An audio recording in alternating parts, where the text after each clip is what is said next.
sosialisasi dan diseminasi budaya positif sekolah.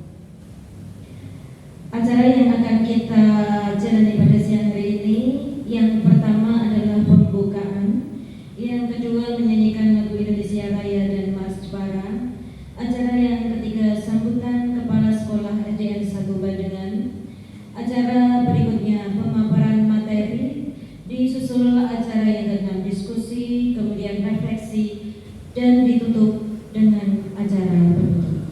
Baiklah, acara yang pertama pembukaan. Marilah acara ini kita buka dengan bacaan basmalah bersama, dengan harapan semoga apa yang akan kita jalani pada siang hari ini mendapatkan kelancaran dan ridho dari Allah. Saya hantarkan Bismillahirrahmanirrahim.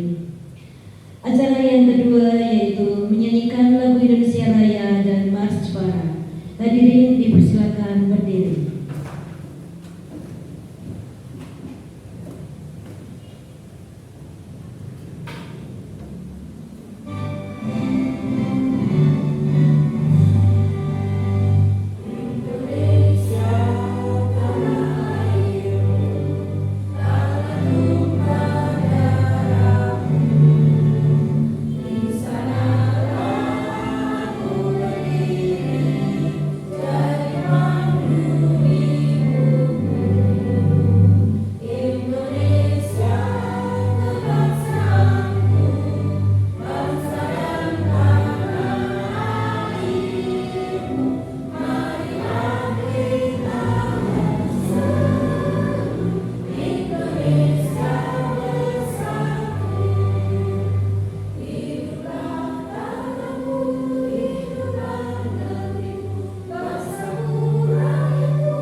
Acara yang ketiga yaitu sambutan dari Bapak Kepala SDN 1 Bandengan kepada beliau Bapak Suroso.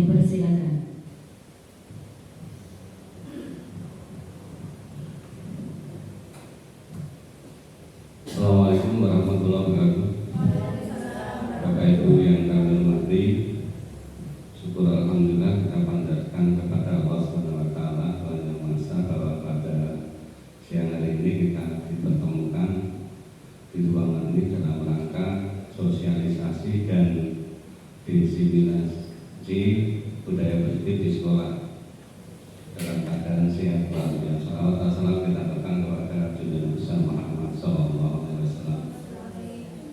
Para Bapak Ibu yang kami hormati, terutama untuk Bu Fitri selaku calon guru penggerak, saya mohon laksanakan tugas dengan sungguh-sungguh. Setelah ilmunya didapat, dimanfaatkan, disebarkan ke teman-teman dan untuk kepentingan sekolah. Juga untuk Bu Fitri, kalau untuk calon kepala sekolah ini syarat utama adalah jadi guru penggerak. Jadi bagi para Bapak Ibu yang belum mengikuti guru penggerak, ya mengikuti jejak dari Ibu Fitri. Hanya itu yang dapat saya sampaikan, kurang lebihnya mohon maaf. Tolong acara sosialisasi dan diseminasi budaya positif sekolah laksanakan dengan baik, dan bagi peserta juga mengikuti apa yang disampaikan oleh Ibu calon guru penggerak. Demikian yang saya sampaikan, kurang lebihnya mohon maaf. Terima kasih. Assalamualaikum warahmatullahi wabarakatuh. Terima kasih atas sambutannya. Acara berikutnya yaitu acara yang keempat, pemaparan materi yang akan disampaikan oleh Ibu Fitri. Untuk para hadirin dimohon untuk keaktifan dan nanti bisa tanya jawab kepada Ibu Fitri.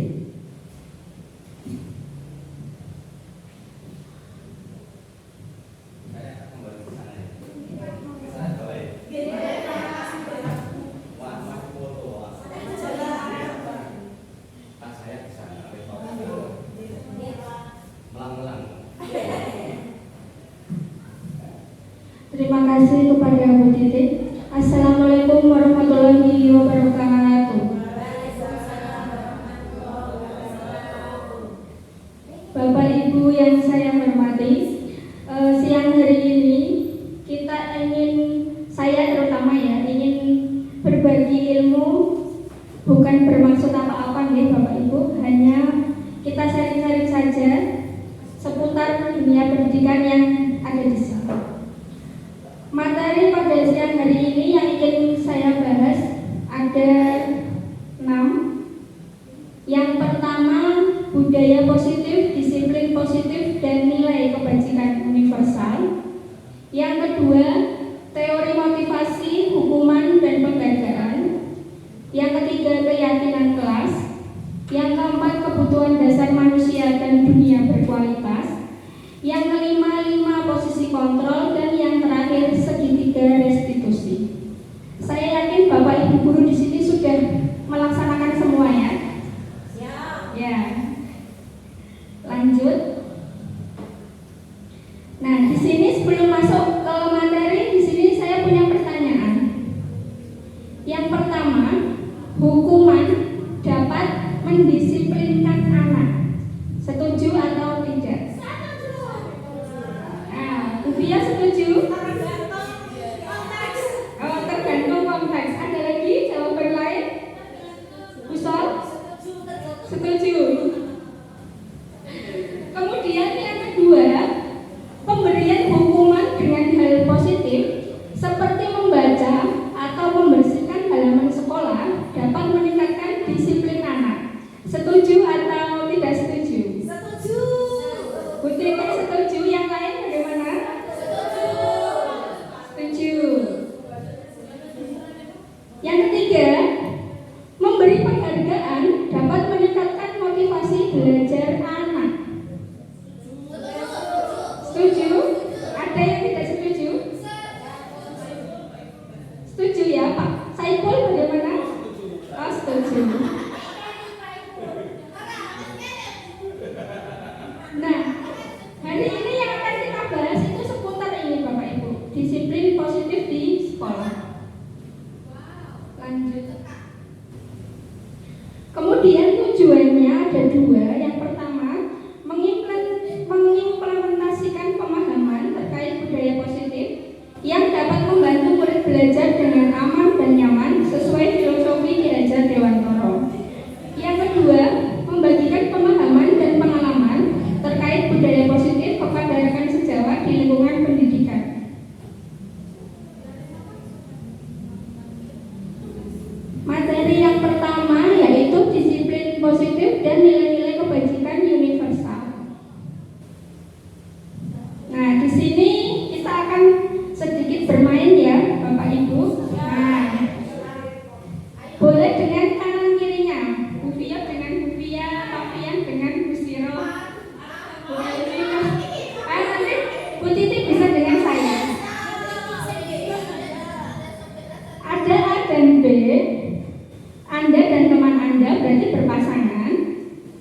kemudian sobeklah secari kertas kecil, tuliskan benda atau sesuatu yang sangat bermanfaat, mungkin bisa memanfaatkan itu ya. Nah, nanti kertasnya itu digenggam di salah satu tangan.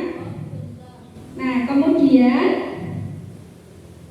letakkan salah satu tangan Anda dan genggam benda sesuatu tersebut dengan segala daya. Buatlah sebuah kepalan, jadi seperti ini ya Bapak Ibu. Kemudian teman Anda yang satunya, yang B, akan mencoba dengan sekuat tenaga dengan berbagai cara untuk meminta Anda memberikan benda tersebut. Nah, si B ini boleh membujuk, boleh mengancam, merayu, menghardik. Kalau ini tidak boleh ya.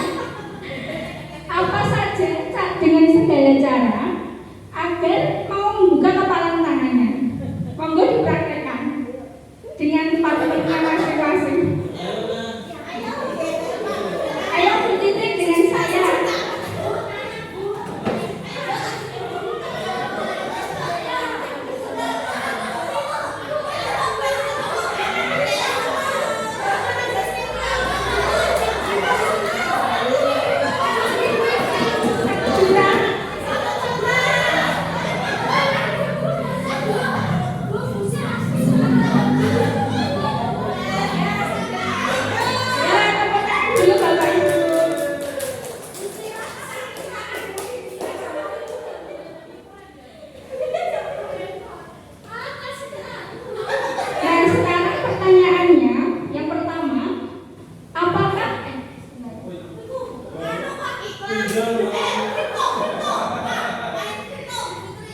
Apakah Anda membuka kepalan tangan Anda? Ada yang membuka tadi? Tidak. Musirah?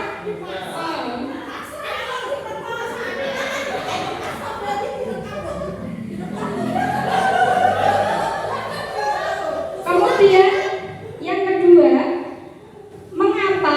Apa alasan Anda tidak membuka kepalan tangan Anda? Coba tadi yang mengapa siapa? Iya, coba alasannya apa tidak mau membuka tangan?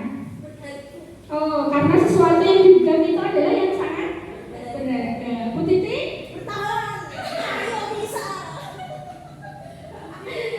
Ya, karena ada sesuatu yang ingin dipertahankan seperti itu ya.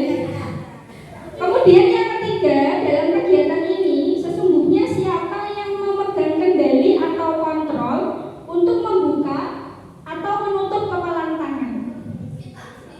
Yang menggenggam tangan ataukah yang membujuk tadi? Yang punya tangan. Ah, betul sekali. Berarti kita itu adalah pemegang diri kita sendiri. Yang memegang kendali itu adalah diri kita sendiri.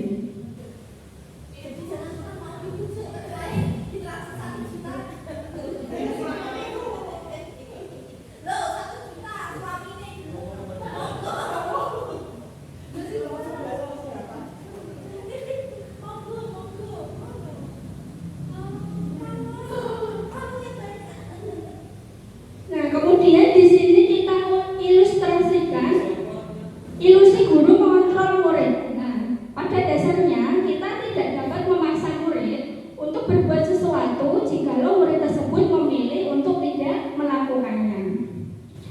Walaupun tampaknya kita sedang mengontrol perilaku murid tersebut, hal ini karena murid tersebut sedang mengizinkan dirinya untuk dikontrol. Contohnya di dalam kelas, ketika salah satu murid kita bermain dengan temannya, mau kita tegur seperti apapun, kalau dia masih ingin bermain, ditegur satu kali, mungkin nanti langsung diulangi lagi, seperti itu ya.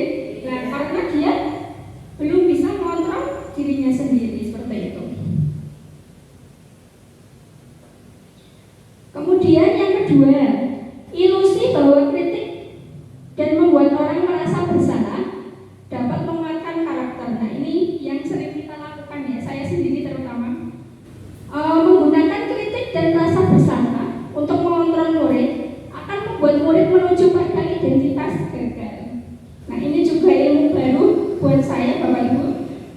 Jadi kalau membuat murid merasa bersalah, itu anak itu akan merasa dirinya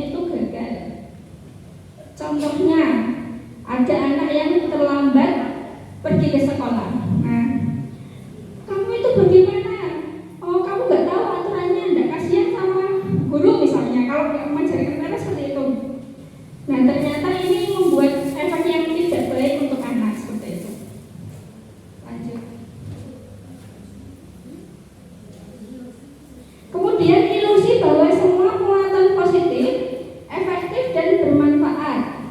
Penguatan positif atau bujukan adalah bentuk-bentuk kontrol segala usaha untuk mempengaruhi murid agar mengulangi suatu perilaku tertentu adalah suatu usaha untuk mengontrol murid tersebut. Seperti tadi contohnya membersihkan sekolah tadi ya Bapak Ibu.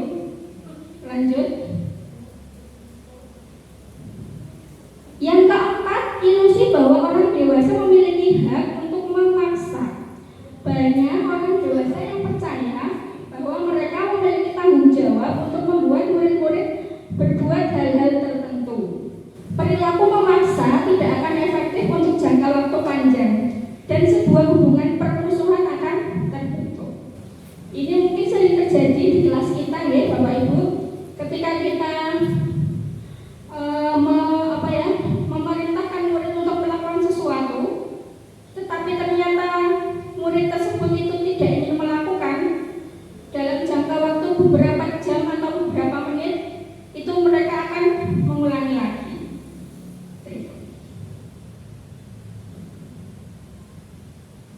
Kemudian di sini kita belajar siapa sesungguhnya yang memiliki kontrol. Di sini ada stimulus respon dan ada teori kontrol. Stimulus respon contohnya perilaku buruk dilihat sebagai suatu kesalahan.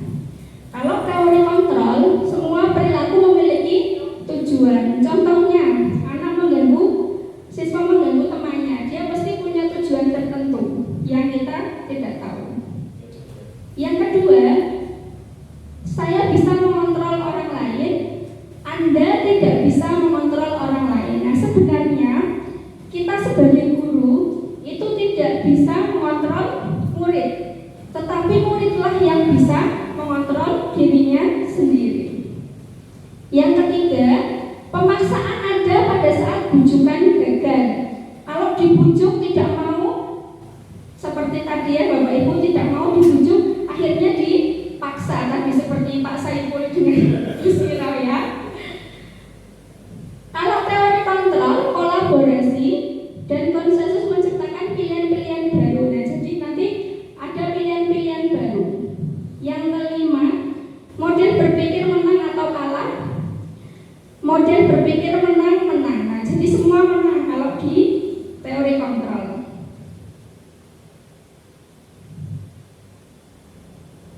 Nah, selanjutnya yaitu pentingnya budaya positif.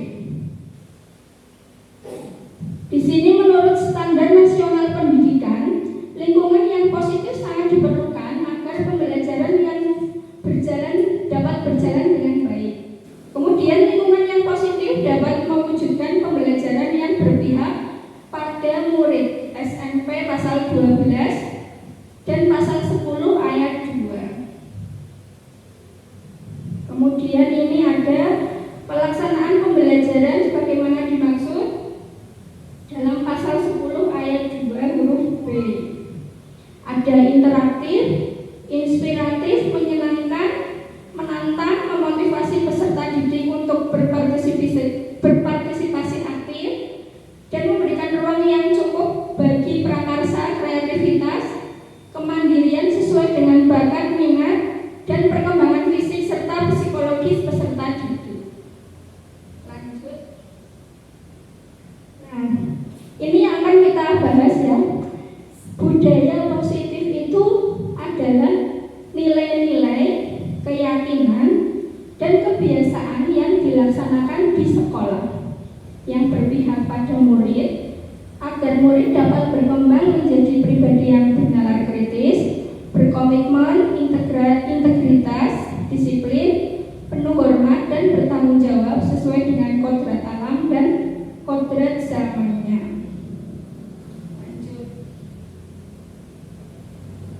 Di sini Ki Hajar Dewantoro mengumpamakan sekolah sebagai sebuah ladang persemaian bibit.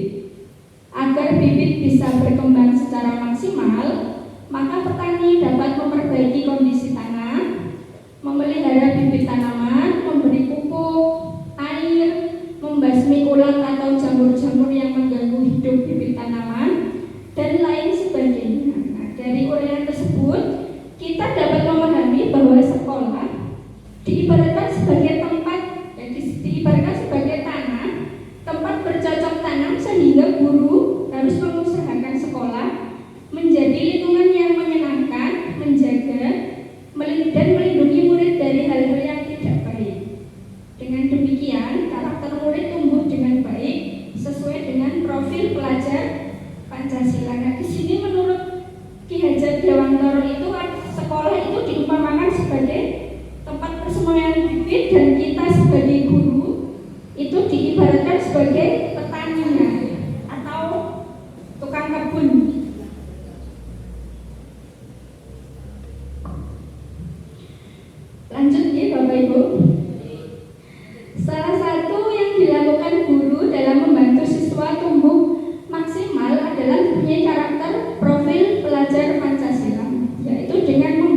budaya positif yang berpihak pada murid, membangun keyakinan atau visi sekolah yang menumbuhkan dan mengembangkan budaya positif. Dalam mewujudkan budaya positif perlu adanya disiplin positif. Nah, ini adalah disiplin positif dari teori kontrol atau teori pilihan dari William Glasser. Nah, di sini disebutkan bahwa Anda tidak bisa mengontrol orang lain, hanya Anda yang bisa mengontrol diri Anda. Yang kedua, semua perilaku memiliki tujuan. Yang ketiga, model berpikir menang-menang, kolaborasi dan konsensus menciptakan pilihan-pilihan baru. Kemudian yang terakhir, realitas atau kebutuhan kita berbeda. Lanjut. Kemudian di sini ada 5 kebutuhan dasar manusia, yaitu bertahan hidup, penguasaan, kasih sayang dan rasa diterima, kesenangan dan juga kebebasan. Kemudian 5 posisi kontrol. Yang pertama itu ada penghukum, yang kedua pembuat merasa bersalah, yang ketiga teman, yang keempat pemantau, dan yang kelima manajer.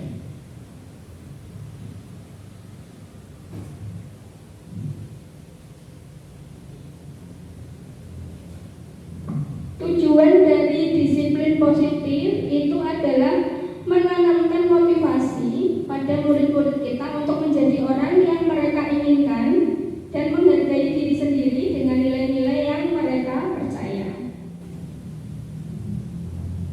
Nah, sekarang kita bahas tentang makna disiplin.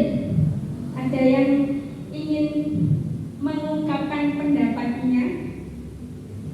Disiplin itu sebenarnya apa? Bu Siro mungkin? Bu Siro? Saya Bu Titi, monggo. melakukan sesuatu sesuai dengan aturan. Melakukan sesuatu sesuai dengan aturan, ya. Tepuk tangan aja untuk Bu Titi.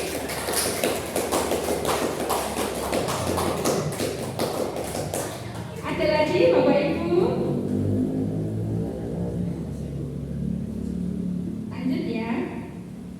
Nah, di sini disiplin berasal dari bahasa Latin, yaitu disiplina, yang artinya belajar. Makna asal dari kata ini berkonotasi dengan disiplin diri dari murid-murid Socrates dan Plato. Disiplin diri membuat orang menggali potensinya menuju sebuah tujuan apa yang dia hargai.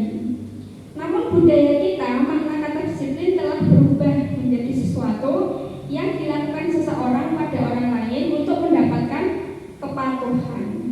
Kecenderungan umum adalah menghubungkan kata disiplin dengan ketidaknyamanan, bukan dengan apa yang kita hargai atau pencapaian suatu tujuan mulia.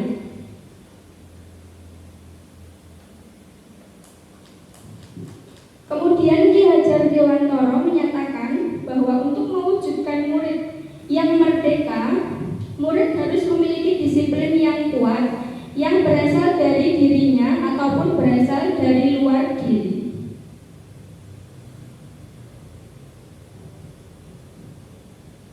Ini salah satu bentuk budaya positif yang dikembangkan di sekolah adalah menerapkan disiplin positif.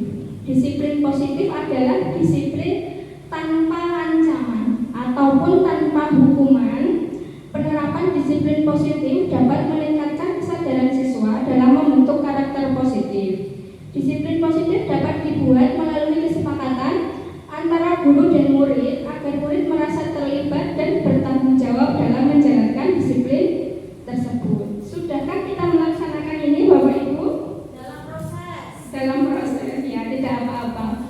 Jadi sebisa mungkin yang kita lakukan itu adalah disiplin yang positif, yang tidak hanya menghukum. Contohnya, yang tidak mengerjakan PR, nanti menyapu halaman misalnya, itu adalah budaya positif sebenarnya. Membersihkan halamannya itu adalah positif, tetapi bukan termasuk disiplin positif.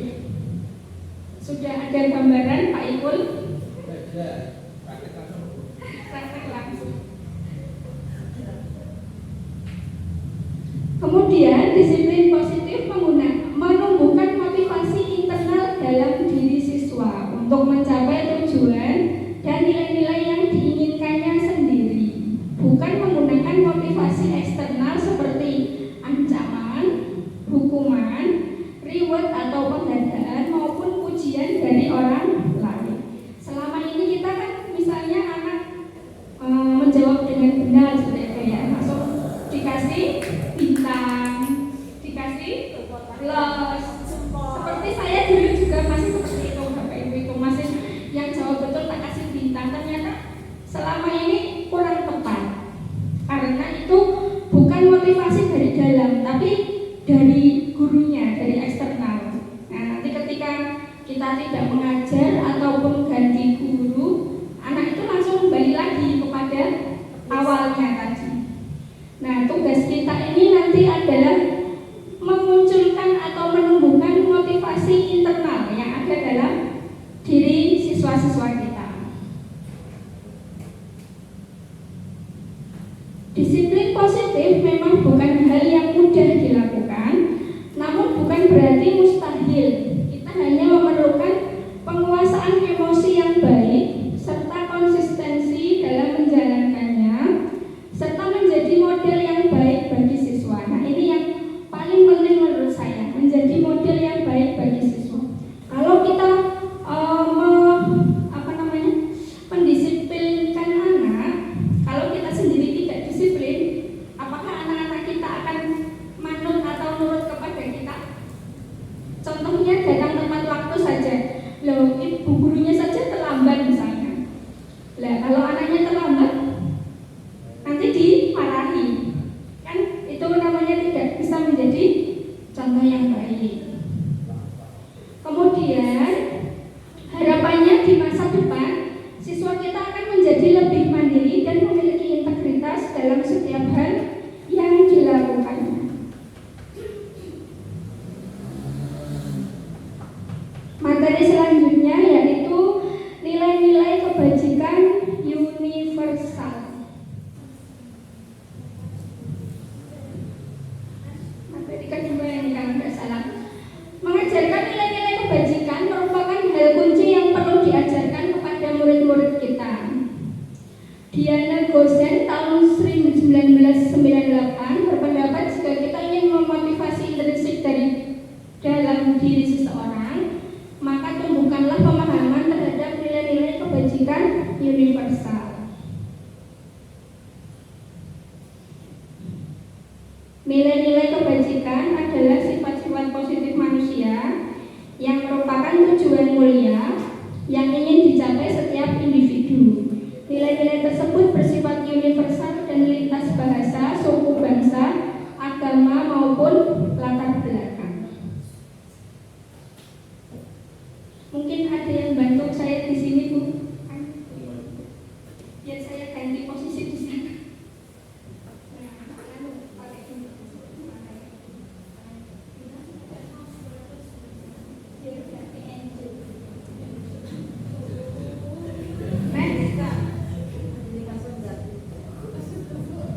Nah, kemudian ini nilai-nilai kebajikan yang ingin dicapai oleh setiap anak Indonesia. Kita kenal dengan profil pelajar Pancasila. Ini sudah tidak asing lagi ya bagi kita. Lanjut aja. Materi selanjutnya yaitu teori motivasi, hukuman dan penghargaan serta restitusi.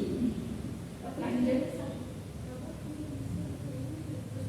Teori motivasi perilaku manusia itu yang pertama, untuk menghindari ketidaknyamanan atau hukuman. Apa yang akan terjadi apabila saya tidak melakukannya? Contohnya tugas piket saja. Nah, kalau anak tidak melakukan, nanti saya pasti dihukum bu guru atau pak guru, seperti itu ya. Nah, ini namanya motivasi eksternal atau motivasi dari luar. Yang kedua, untuk mendapatkan imbalan dari orang lain atau institusi, apa yang akan saya dapatkan apabila saya melakukannya. Nah, ini juga termasuk motivasi eksternal. Yang ketiga, untuk menghargai diri sendiri. Saya akan menjadi orang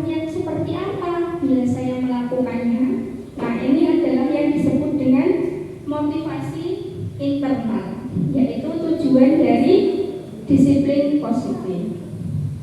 Lanjut, Bu Ratna. Menurut Ki Hajar Dewantara, merdeka itu artinya tidak hanya terlepas dari perintah, akan tetapi juga cakap buat memerintah diri sendiri. Lanjut.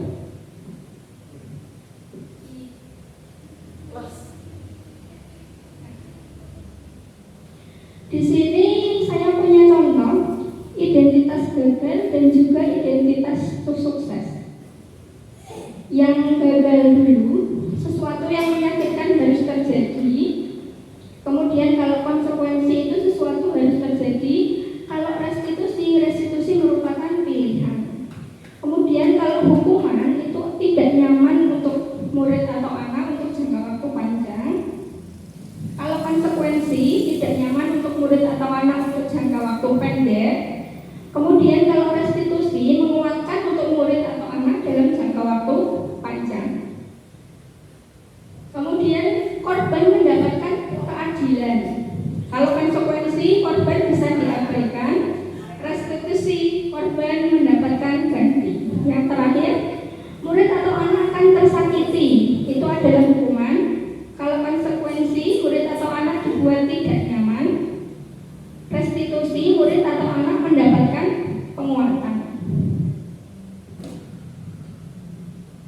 Kemudian selanjutnya di sini hukuman dan penghargaan. Ini sering sekali kita lakukan dalam kelas.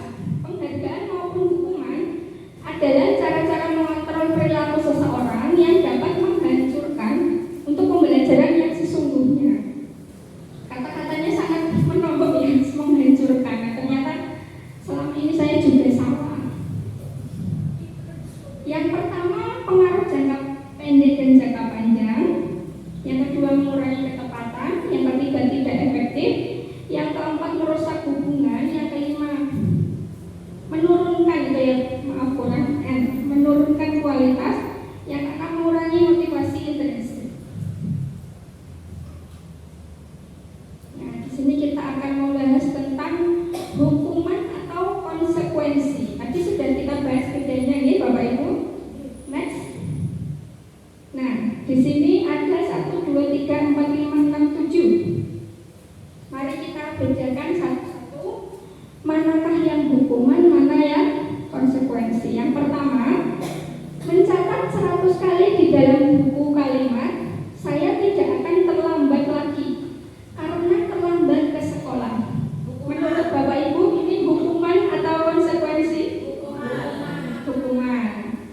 Yang kedua, lari mengelilingi lapangan basket 2 kali karena terlambat hadir di sekolah. Hukuman. Yang ketiga, murid diminta push up 15 kali. Lah ini Pak Saiful ini biasanya karena tidak menggunakan masker ke sekolah. Hukuman. Selanjutnya, menggantikan kertas ulangan teman yang telah dicoret-coret. Konsekuensi.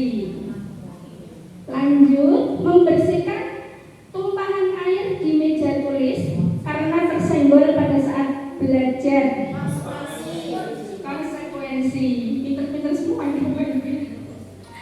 Lanjut, murid disuruh untuk mengenakan sepatu seharian di sekolah. Kurang mau. Murid disuruh untuk tidak mengenakan sepatu seharian di sekolah karena tidak mengenakan sepatu hitam. Hukuman. Terakhir, lari mengelilingi lapangan basket 2 kali karena terlambat 10 menit untuk pelajaran PJOK. Pak Saiful, hukuman atau konsekuensi? Nah, jadi anak lari keliling lapangan 2 kali karena dia terlambat 10 menit. Konsekuensi. Kalau gurunya terlambat bagaimana Bapak?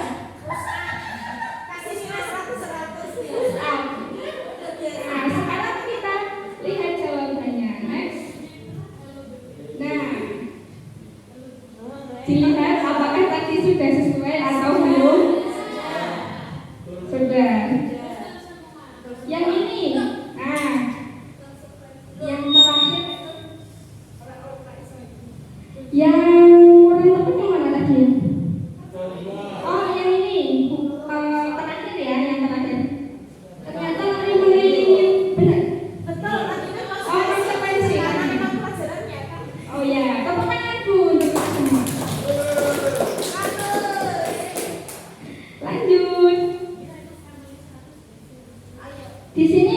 perbedaan antara hukuman dan konsekuensi. Kalau hukuman itu sesuatu yang menyakitkan, seperti tadi ya, 1 hari tidak pakai sepatu kan sangat menyakitkan. Kalau konsekuensi itu sesuatu harus terjadi, kemudian membuat anak sakit, baik fisik maupun hati untuk jangka waktu lama. Kalau konsekuensi membuat anak merasa tidak nyaman dalam jangka waktu pendek. Kemudian hukuman, anak membenci kedisiplinan. Kalau konsekuensi, anak menghargai disiplin. Kemudian kalau hukuman itu adalah paksaan, kalau konsekuensi itu adalah stimulus tanggapan. Kemudian hukuman mendorong anak menyakiti diri sendiri. Kalau konsekuensi mendorong anak agar mudah menyesuaikan diri. Hukuman adalah konsep diri yang buruk, kalau konsekuensi konsep diri yang baik. Kemudian hukuman, anak belajar untuk menyembunyikan kesalahan, kalau konsekuensi anak belajar untuk mematuhi peraturan. Terakhir, hukuman itu adalah rasa marah, bersalah, dipermalukan dan merasa tidak dihargai. Itu kalau hukuman. Kalau konsekuensi, kehilangan hak, dibuat tidak nyaman, diasingkan untuk sementara atau time out. Lanjut. Nah, supaya tidak ngantuk kita berdiri dulu ya. Boleh berdiri. Bu Fia boleh dipimpin. Ayo.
lanjut lagi ya Bapak Ibu. Nah, di sini materi selanjutnya yaitu tentang keyakinan kelas. Nah, biasanya kita buat awal semester ya atau awal tahun pelajaran.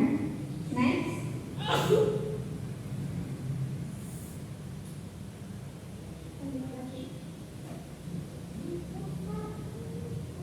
Nah, jadi keyakinan kelas merupakan bagian awal dari budaya positif. Sebagai langkah awal untuk penerapan budaya positif bisa dilakukan dengan membuat kesepakatan kelas. Dalam pelaksanaannya harus melibatkan peserta didik. Jadi jangan sepenuhnya dari kita ya. Lanjut.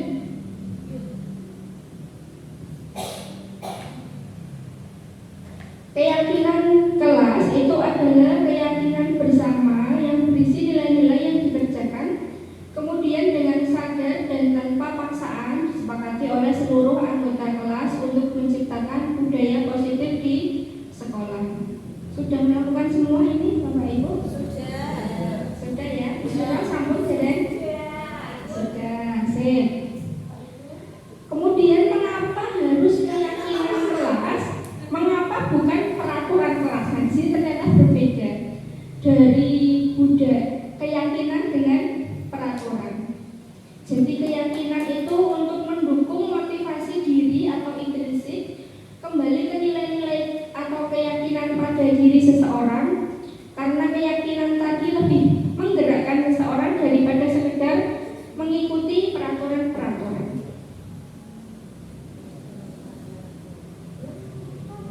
Kemudian cara membuat keyakinan kelas yang pertama dilakukan di awal pembelajaran. Buat forum diskusi untuk mengungkapkan keinginannya dalam pembelajaran di kelas.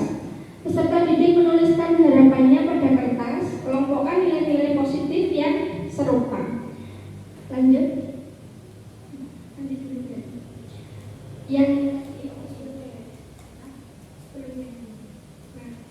Nah, jadi di sini kalau membuat keyakinan kelas itu sebisa mungkin yang positif Bapak Ibu. Jadi misalnya saya contohkan tidak boleh membuang sampah sembarangan. Nah, itu kan negatif karena ada tidaknya. Nah, kemudian kita ubah menjadi buanglah sampah pada tempatnya atau jagalah kebersihan.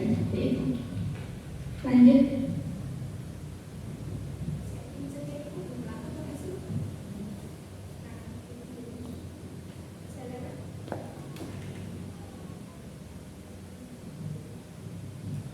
Selanjutnya kebutuhan dasar manusia.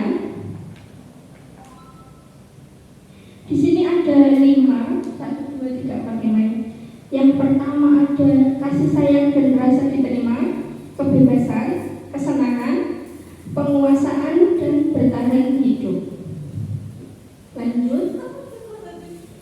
Yang pertama kebutuhan bertahan hidup yang bersifat fisiologis untuk bertahan hidup seperti kesehatan, rumah, makan. Lanjut.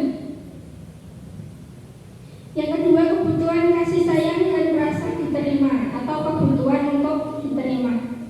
Ini adalah kebutuhan untuk disayangi dan diterima, meliputi kebutuhan akan hubungan dan koneksi sosial, kebutuhan untuk memberi dan menerima kasih sayang, dan kebutuhan untuk merasa menjadi bagian dari suatu kelompok.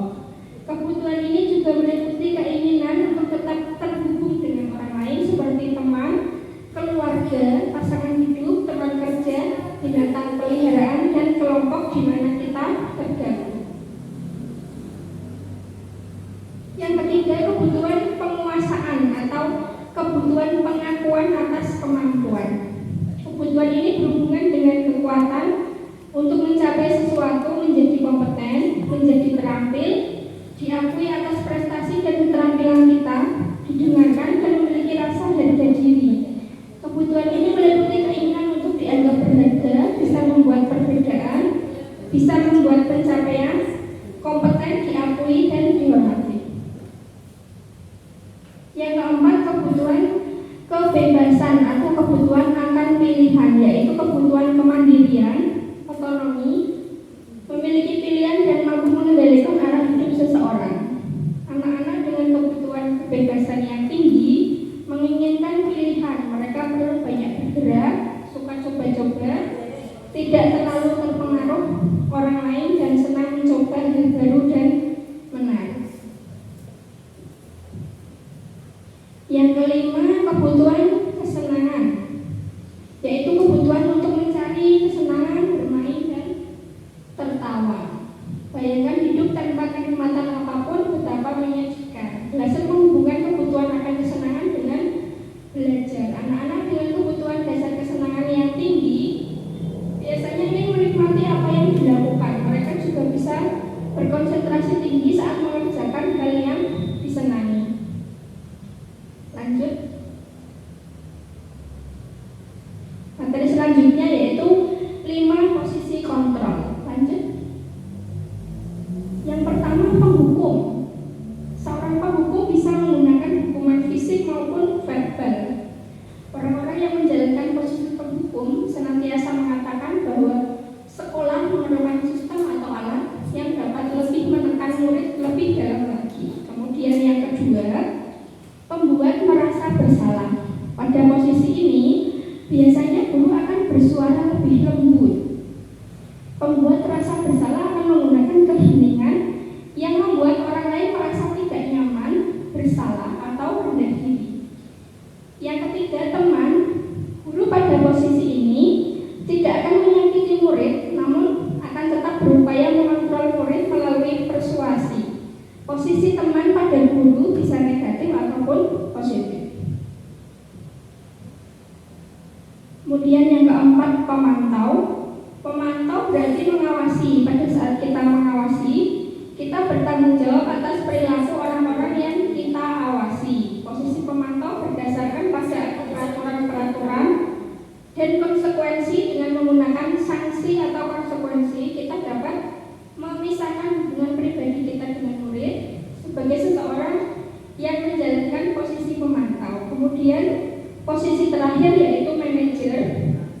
Manajer adalah posisi di mana guru berbuat sesuatu bersama dengan murid, mempersilakan murid mempertanggungjawabkan perilakunya, mendukung murid agar dapat menemukan solusi atas permasalahannya sendiri.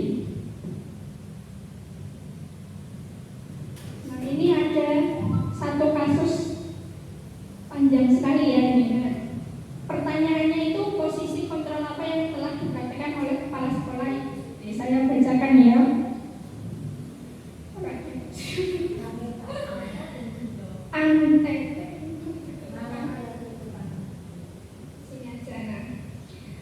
Anto dan Dino sedang bermain bersama di lapangan basket dan tiba-tiba terlibat dalam sebuah pertengkaran adu mulut. Nah, berarti tukaran gitu nih.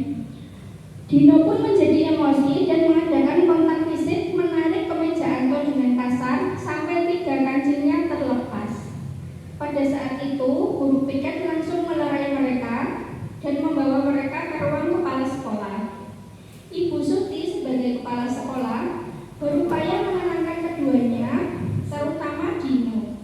Dino, sepertinya kamu saat ini sedang marah sekali. Mendengar itu, Dino pun mengalir bercerita tentang kekesalan hatinya. Ibu Suti pun melanjutkan bahwa membuat kesalahan adalah hal yang manusiawi dan bahwa mempertahankan diri adalah hal yang penting. Namun, meminta Dino memikirkan cara lain yang mungkin lebih efektif karena saat ini Dino berada di ruang kepala sekolah.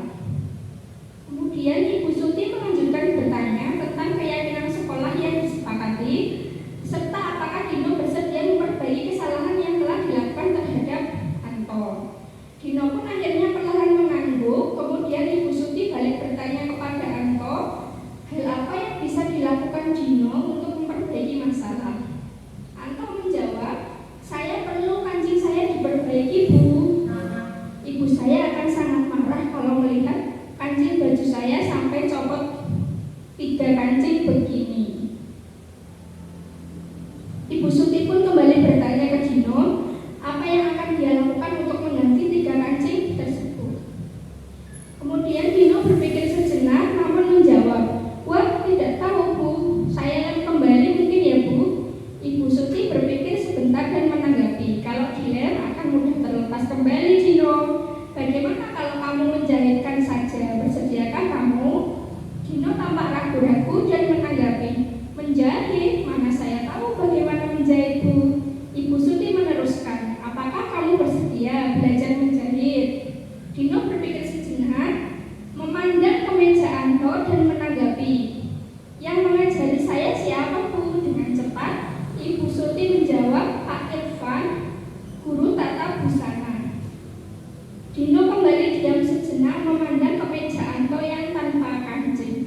manajer, sama teman.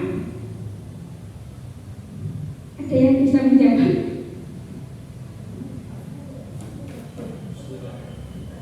Nah, di sini Ibu Suti berusaha melerai, kemudian mencari solusinya. Lanjut aja berarti. Nah,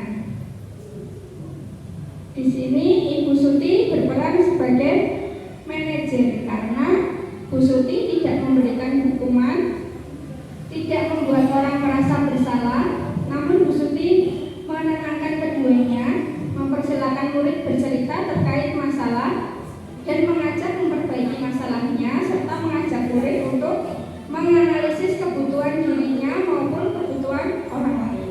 Lanjut.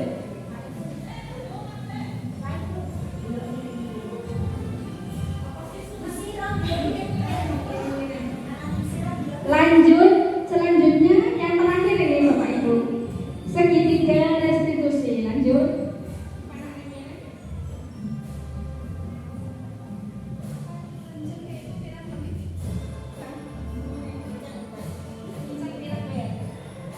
Apa itu restitusi? Jadi restitusi itu adalah proses menciptakan kondisi bagi murid untuk memperbaiki kesalahan mereka sehingga mereka bisa kembali pada kelompok mereka dengan karakter yang lebih kuat. Restitusi juga merupakan proses kolaboratif yang mengajarkan murid untuk mencari solusi untuk masalah mereka dan membantu murid berpikir tentang orang seperti apa yang mereka inginkan dan bagaimana mereka harus memperlakukan orang lain. Lanjut.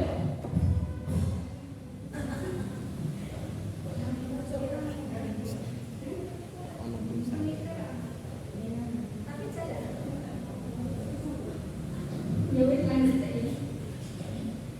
Kemudian ciri-ciri restitusi ada 9. Yang pertama, bukan untuk menebus kesalahan namun untuk belajar dari kesalahan. Yang kedua, memperbaiki hubungan. Yang ketiga, tawaran bukan paksaan. Yang keempat, restitusi menuntun untuk melihat ke dalam diri. Yang kelima, restitusi mencari kebutuhan dasar yang mendasari tindakan. Yang keenam, restitusi diri adalah cara yang paling baik. Yang ketujuh, restitusi fokus pada karakter bukan tindakan. Yang kedelapan, restitusi fokus pada solusi. Yang kesembilan, restitusi mengembalikan murid yang berbuat salah pada kelompoknya. Lanjut.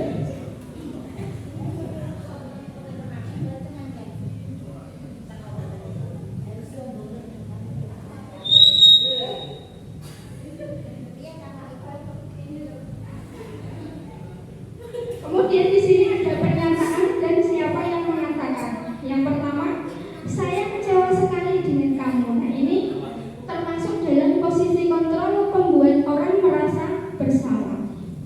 Yang kedua, kamu tidak pernah benar melakukannya. Nah, ini adalah hukuman atau penghukum. Yang ketiga, ayolah lakukan demi ibu atau bapak. Nah, ini adalah posisi teman. Selanjutnya, apakah kamu mau mendapatkan stiker bintang hari ini?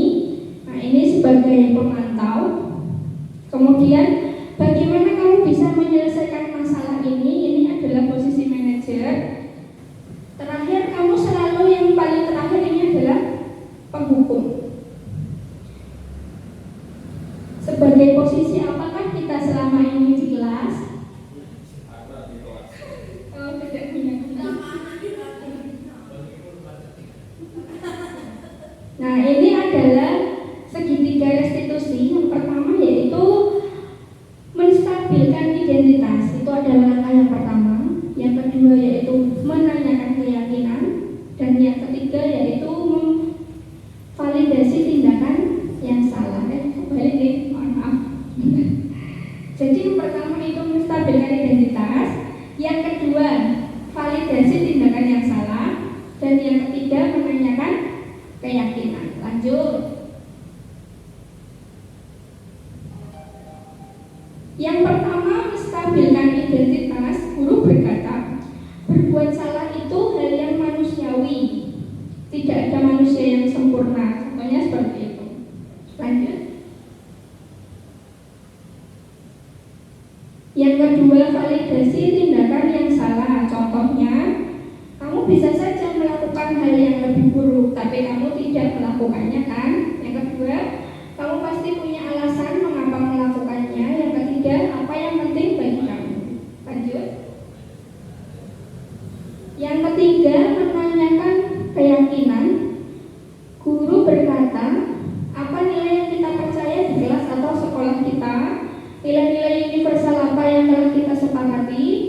Kelas yang ideal itu seperti apa sih? Kamu ingin jadi anak seperti apa? Apa yang kamu rasakan ketika kamu melakukan itu? Kamu mau menjadi orang yang seperti apa? Lanjut.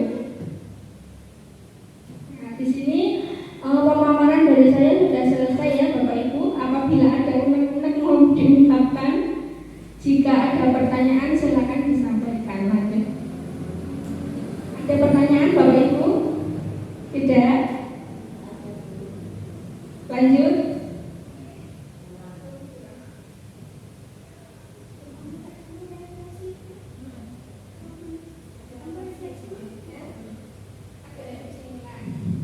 Kita refleksi sebentar nih, sebentar saja. Hal baru apa yang Bapak Ibu guru dapatkan setelah menyimak pemaparan terkait budaya positif? Mungkin ada hal yang baru tahu di sini, monggo disampaikan. Atau sudah tahu semua? Apa saja Bapak Ibu hal yang kita pelajari hari ini? Yang pertama tadi segitiga restitusi, kemudian disiplin muslim, betul. Nah, hukuman dan konsekuensi, betul sekali. Kemudian yang kedua, perasaan apa yang muncul selama belajar bersama terkait materi yang telah disampaikan? Ataukah senang atau sedih?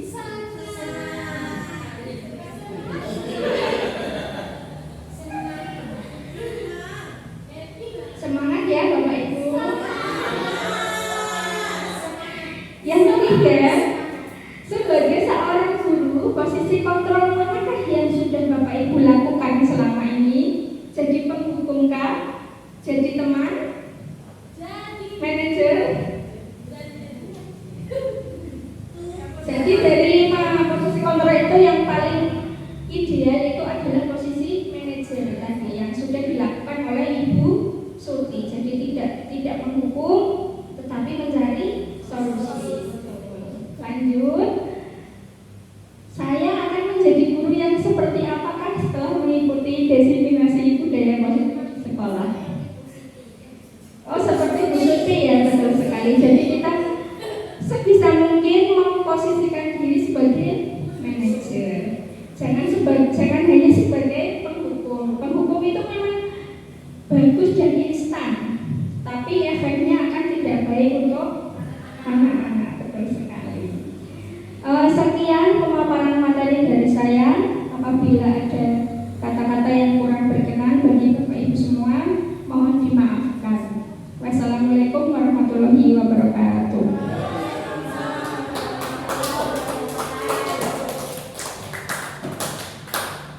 Demikianlah pemaparan desiminasi budaya positif di SD Negeri 1 Bandengan.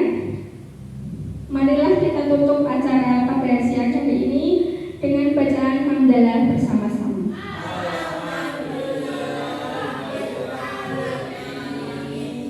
Terima kasih atas waktunya Bapak Ibu yang sudah diluangkan untuk saya.